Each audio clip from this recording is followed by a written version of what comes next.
எனக்கு நான் 18/5/2009 என்னுடைய கணவர் பல பொறுப்பாளர் போராளிகளோடு சரணடைஞ்சவர். என்னுடைய கண்ணுக்கு முன்னுக்கு முல்லைத்தீவுல சரணடைஞ்சவர். எனக்கு அவரை காட்ட சொல்லிட்டு நான் கேட்டேன் அந்த கம்பெனிக்கு. எந்த இடத்துல சரணடைந்தாங்க? வெள்ளிமுள்ளி வாய்க்கால்லையா? எந்த இடத்துல? இல்ல, அதை கடைசி நேரம் மாமி இந்த கட்டுப்பாட்டுகள்ல சனம் எல்லாம் வந்த பிறகு முல்லைத்தீவு வட்டுவாகல் தாண்டி அது முல்லைத்தீவு பிரதேசம் தான். அதுலதான் எல்லாருமே போய் அணிதிரண்டு போய் சரணடைஞ்சது. அதுல ஒரு ஆங்கில மொழி கல்லூரி அதிபர் பிரான்சிஸ் பாவர் இந்த தலைமையில தான் நம்மள வெறும் சரணடைஞ்சது. இன்று வரை அதுல அப்படி சரணடைஞ்ச மற்றவை இந்த மனுஷனாரும் எல்லாரும் தேடிக்கொண்டிருக்கணும். இன்று வரை அதை பற்றின தகவல் எதுவும் இல்லை. இப்போ அந்த ஃபாதர் பிரான்சிஸ் எங்க இருக்காரு? அவரோட தொடர்பு கிடைச்சதா? அவரும் எங்கேருந்து இல்ல. நான் இன்னும் ஒரு ஃபாதர் ஒருக்கா வவுனியால கண்ட போது கேட்டேன். நான் அந்த ஃபாதர் எங்கேருந்து அவரையும் தாங்கள் தேடிக்கொண்டு திரிகிறதாகத்தான் அந்த ஃபாதர் சொன்னாரு. ஏழனோட சரணடைந்தவர்கள்ல மற்ற முக்கியமானவர் யாரு? மற்றது அரசியல் துறை துணை பொறுப்பாளர் தங்கன், நிர்வாக சேவை பொறுப்பாளர் பூவண்ணன், பிரியன், இளம்பருதி, விளையாட்டுத்துறை ராஜாவும் ராஜாவோடு சேர்ந்து 3 பிள்ளைகளும், லோரன்ஸ் திலகர், யோஸ், வில்வன், குட்டி, கோல்சர் பாபு. அவ்வளவுதான் எனக்கு அந்த பேர் சொல்லி குறிப்பிட்டு நான் கண்டது. அதே மற்ற இந்த ஆக்கள தேதியும் பேர் தெரியாம எனக்கு இருந்தது. இவங்க சரணடைஞ்ச உடனே அவங்கள மட்டும் கூட்டு போனாங்களா இல்ல உங்களையும் சேர்த்து கூட்டிட்டு போனாங்களா? இல்ல, இது சரணடைய போன போது நானும் எனக்கு அவர் போக நானும் பிள்ளைகளோட போனேன். பின்னால என்ன இடையில ராணுவ அதிகாரிகள் மாதிரி இவரை இனம் கண்டு மாநில வெளிநடந்து தான் கூப்பிட்டது. என்ன நீங்கள் ஒரு அரசாங்க உத்தியோகத்தரா இருக்கிற வழியா நீங்கள் சனத்தோட போங்கோ, நாங்கள் அவரை விடுவோம் என்று சொல்லிட்டோம். அவர் அப்படி நீங்க இப்ப உங்களை வவுனியா முகாம் கொண்டு வந்துட்டாங்களா? அதை சரணடைஞ்ச ஒரு அரை மணி நேரத்துல நாங்க மற்ற பாதையால எங்களை பஸ்ஸில் ஏற்றி ஓமந்தை கொண்டு வந்துட்டோம். அதுக்கு பிறகு எனக்கு எந்த தொடர்பும் இல்ல. இப்ப அந்த சரணடைந்த பிறகு ஏழன் அவர்களோட நீங்க ஒரு முறையாவது பார்த்து பேசுனீங்களா? இல்ல இல்ல, எனக்கு ஒரு தொடர்பும் ஒரு கடிதமோ ஒரு இதுவும் இல்ல. அவரை பார்த்த வந்து கூட ஒரு பெரும் சொல்லுவார் இல்ல. எனக்கு முன்னாள் போராளிகள் பலரை அரசாங்கம் விடுவித்திட்டு இருக்காங்க. அப்படி விடுவிக்கப்பட்ட யாராவது உங்கள்கிட்ட நாங்க ஏழனை பார்த்தோம் அப்படின்னு சொல்லிருக்காங்களா? இல்ல, விட்ட உடனே நான் சிலரை கண்டு கேட்கிறேன். நான் இவரை கண்டீங்களா அந்த ஊனமுற்ற ஆக்களை முதல் விட்ட உடனே நான் கொஞ்சம் ஊனமுற்ற ஆக்களை கண்டு கேட்டேன். நான் அப்படி இவரை கண்ட நீங்களோட தாங்கள் காணவே இல்லையான்னு சொல்லிட்டேன். ஒவ்வொருவர்கிட்டையும் நான் கண்ட உடனே கேட்கிறோம், இப்படி கண்டீங்களா இவர் வெட்டினதாகவும் தங்களுக்கு எதுவும் தெரியாதுதான் எனக்கு சொல்லி. இப்ப டியூ குணசேகரா சொல்லியிருக்காரு, இப்போ அவங்க ஃபேமிலிக்கு சொல்லிட்டோம் யார் யாரு உள்ள இருக்காங்க அப்படின்ட்டு. நீங்க உங்களுக்கு ஏதாவது சொன்னாங்களா உங்க கணவர் உள்ள இருக்க? இல்ல, நான் டியூ குணசேகராக நான் கிளிநொச்சியில நான் 3 பிள்ளைகளையும் கொண்டு போய் கண்டு நீரை கடிதம் கொடுத்து நான் கதைச்சு என்னுடைய நிலைமையை சொல்லி கேட்டேன். அவர் எனக்கு அப்படி எந்த பதிலையும் தெரியல. பிறகு போய் எனக்கு ஒரு மாதத்துக்கு பிறகு ஒரு கடிதம் அனுப்பினவர். அவர் இன்னும் ஒரு அமைச்சிட்ட கேட்டிருக்காரு, இப்படி சரணடைஞ்ச ஆக்களை பற்றி நான் முறப்பட்ட கடிதத்தின் பிரதியை அனுப்பி போட்டு எனக்கு ஒரு பிரதியை அனுப்பி இருக்கிறார். இப்படி அவருக்கு தெரியப்படுத்தி இருக்காங்க சொல்லி. ஆனால் எனக்கு எந்த விதமான பதிலும் வர ஒரு இடத்துல இருந்து வேற இல்ல. நான் இப்ப இந்த கமிஷன் முன்னாடி நீங்க இன்னைக்கு சாட்சியம் அளிச்சிருக்கீங்க. உங்களுக்கு என்ன நம்பிக்கை இருக்கு? ஏதாவது மாற்றம் ஏற்படும் நினைக்கிறீங்களா?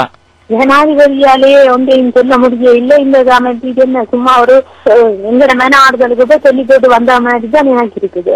அதே நேரத்துல நீங்க போரோட இறுதி கட்டத்துல அந்த விடுதலை புலிகள் கட்டுப்பாட்டு பகுதியில இருந்தீங்க. அந்த இறுதி நாட்கள்ல விடுதலை புலிகள் பல அத்துமீறல்களை செஞ்சாங்க, சிறார்களை படையில் சேர்த்தாங்க, போர் பிரதேசத்துல இருந்து வெளியேறியவர்களை சுட்டாங்க அப்படின்ற குற்றச்சாட்டுகள் எல்லாம் வந்து கொண்டிருந்தது. இன்றைக்கு நீங்க சாட்சியம் அளித்த போது அது பற்றி எல்லாம் உங்கள்கிட்ட ஏதாவது கேட்டாங்களா? இல்ல, அதை பற்றி கேட்க இல்ல. நான் அந்த நேரங்கள்ல எங்களுக்கு ஒரு பிறந்த வழி பங்கரத்துள்ளதான் நாங்கள் இருந்தது. நாங்கள் இந்த நடவடிக்கைகளை கண்காணித்து கொண்டு நாங்கள் இருக்க இல்ல. முந்தின நேரத்துல எல்லாரும் விடுதலை புலிகளை ஆதரித்து கொண்டிருந்தது. இப்படியோ ராணுவத்தின் இது பிரதேசத்துக்குள்ள வந்தால் இனி ராணுவத்துக்கு சார்பான கதைகளை கூறிக்கொண்டு இருக்கணும். கடைசி நேரத்துல என்ன நடந்தது? கடைசி நேரத்துல என்ன நடந்தா நாங்கள் ஏதோ ஒரு நாட்டுல இருந்து ஏதாவது ஒரு தீர்வு எங்களுக்கு கிடைக்கும், உங்களா கஷ்டப்பட்டு உங்களை அவலப்பட்டும் ஏதோ ஒரு விரிவு வரும், ஏதோ ஒரு மத்தியஸ்தத்துல ஏதோ வரும்னு சொல்லித்தான் நாங்கள் எதிர்பார்த்தோம். ஆனா ஒன்றும் நிறையில எல்லாம் கைமூறி போய் நாங்கள் ஒரு நடப்படங்களாத்தான் நாங்கள் ராணுவ கட்டுப்பாடுகளை வந்தோம். இப்போ ஏழன் போன்றவர்கள் தப்பிச்சு வேற நாட்டுக்கு போக முயற்சி இல்லையா? இல்ல, அதை தாங்களும் போக முயற்சிக்கல, எங்களையும் குடும்பத்தையும் போக விட இல்ல. என்னென்றால் தங்கட விசுவாசம் மற்றவைக்கு இதா இருக்கக்கூடாது, வாரது இந்த உலசனத்தோடையும் சேர்ந்து வாரதான் எங்களுக்கு வரும், சனத்தோடைய போகட்டும் சொல்லித்தான் எங்களையும் வச்சிருந்தவர் தங்களோட. நாங்களும் அதை வெளியேறோம் நெற்றியில் அவரை விட்டுட்டு என்ன வெளியில நாங்கள் வாரதுண்டு. நீங்க முன்னாடி சொன்னீங்க மாவிலாறு எழிலன்னு அவரை அடையாளப்படுத்தி ராணுவம் கூட்டு போச்சுன்ட்டு. இங்க தமிழ் சமூகத்திட்டே ஒரு பேச்சு இருக்கு, இந்த போர் ஆரம்பிக்கப்பட்டது காரணமே மாவிலாறு போர் நடவடிக்கை தான், அத எழிலன் சரியா கையாளல அப்படின்ட்டு. இப்போ அதனால உங்களுக்கு விடுதலை புலிகள் கட்டுப்பாட்டு பகுதியில் இருந்த போதும் இப்போதும் ஏதாவது அழுத்தங்கள் வருதா?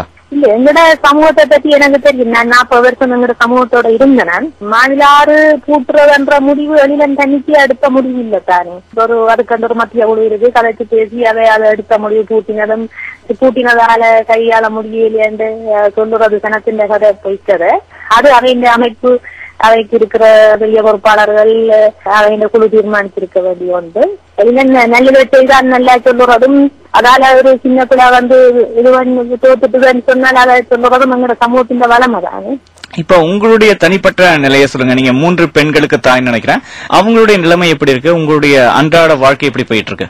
நான் ஒரு அரச உத்தியோகத்தர் என்ற வரைக்கும் நான் அந்த பிள்ளைகளை பராமரிக்க வச்சு வகையில படிப்ப கவனிக்கக்கூடிய மாதிரி இருந்தாலும் உளவியலாக அதை நிறைய சாவ கண்டவ நிறைய சடலங்களை கடந்து வந்தது கண்ட இல்லைய அந்த ஒரு பிரச்சனை ஒன்று இருக்குது. அவைக்கு உளவியலா பெரிய பாதிப்புக்குள்ளா இருக்கணும். அதை நான் நிறைய பூர்த்தி செய்யலாதானே, அப்பாவை பார்க்க வேணுமென்றதுல இருக்கிற அதை மட்டும் என்னால பூர்த்தி செய்ய முடியாம இருக்கு. கூடிய அளவுக்கு நான் எந்த படிப்பையும் மற்ற தேவைகளையும் பூர்த்தி செய்து கொண்டு இருப்பேன். இப்ப எழிலன் எங்க இருப்பாரு, இல்ல அவருக்கு என்ன நடந்திருக்கும் அப்படின்னு ஏதாவது உங்களுக்கு தெரியுதா?